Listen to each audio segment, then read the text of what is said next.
Масштабная благотворительная акция «Мех Саг», она была инициирована главой региона. В преддверии праздника жертвоприношения около 1600 баранов раздадут малоимущим семьям и не только.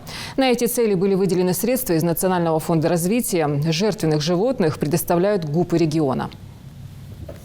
Близится традиционный праздник жертвоприношения Гурб, который берет свое начало еще со времен пророка Ибрагима, мир ему. В этот день люди отдают дань его поступку, который показал высочайшую степень любви к Аллаху и праведности, согласившись принести в жертву своего сына Исмаила. За это Всевышний проявил милость и ниспослал из рая барана на заклание. В каждом доме ждут этого праздника, и каждый желает вознести дар Всевышнему. Вот только не все могут себе позволить покупку скота. Акция, проводимая по указанию и под эгидой главы республики, продолжается. Сегодня мы находимся в ГУПе Малгобекской, где сосредоточена, где проведена отбивка поголовья 3 ГУПами. Привезена это ГУП Малгобекская, ГУП Магаз и ГУП имени Асканова. Жертвенных животных в этом году бесплатно приобретают непосредственно в ГУПах региона. Год назад главой республики было дано поручение Минсельхозу всем государственным унитарным предприятиям закупить поголовье овец для дальнейшего их разведения. Таким образом, овцеводство в Ингушетии было возрождено. Сегодня первый приплод обеспечит более 1500 нуждающихся семей, которые смогут совершить жертвоприношение по всем канонам ислама.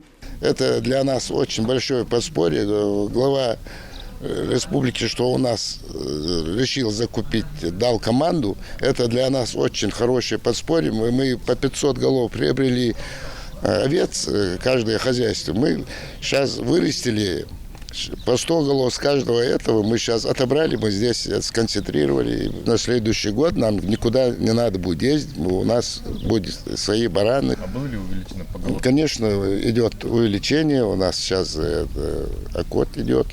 На сегодняшний день сколько у вас? Ну, где-то увеличился, где-то 100 с чем-то.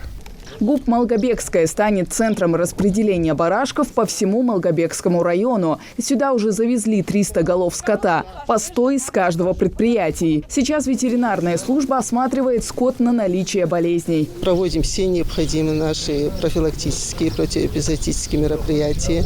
Необходимо также это поголовье завезенное, животные у нас клинически здоровые, все упитанность у них хорошая. Как мы все видим, поголовье отменное, на 100% подходящее для проведения акции Гурбаш.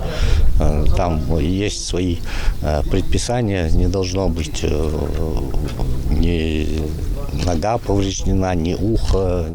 Живой груз для удобства жителей развезут по спискам, согласованным с имамами и главами муниципалитетов. Наряду с акцией по раздаче сага Минсельхоз организует ярмарки по реализации животных. У нас местная это ботвийская порода. Мы большинство взяли у наших. Мы собирали хорошую породу.